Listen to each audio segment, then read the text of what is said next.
Hera, the queen of the gods, and the goddess of jealousy. Hera was the goddess of marriage, yet she was also the most jealous and vengeful of the gods. Instead of punishing Zeus for his affairs, she punished his lovers and their children.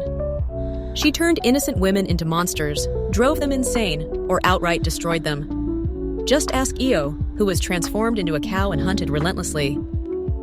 She even tried to kill Zeus's children, sending serpents to strangle baby Hercules in his crib. But, well, that didn't go as planned.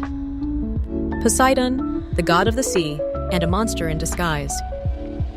Poseidon isn't just the god of the sea, he was one of the most feared Olympians. His temper was terrifying. When angered, he caused earthquakes and drowned entire cities. Anger him, and he'd send tsunamis to wipe out your civilization. Think Atlantis was a myth? Some say Poseidon made it disappear.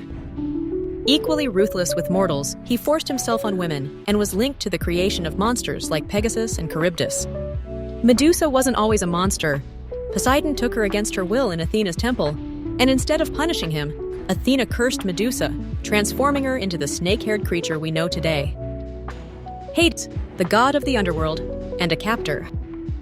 Hades is often seen as the most reasonable Olympian, but that doesn't mean he was innocent.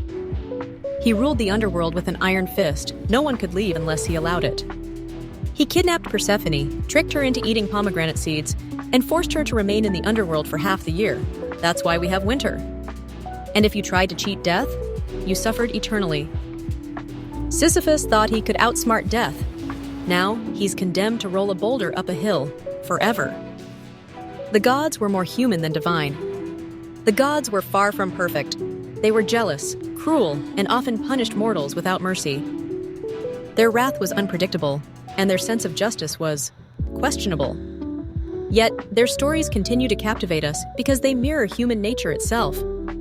One day, they blessed you. The next, they destroyed your world. The gods were as dangerous as they were powerful. The Olympian gods were not benevolent rulers. They were lords of fear, control, and punishment. And yet, we still tell their stories thousands of years later. Why? Because in the end, the gods weren't so different from us.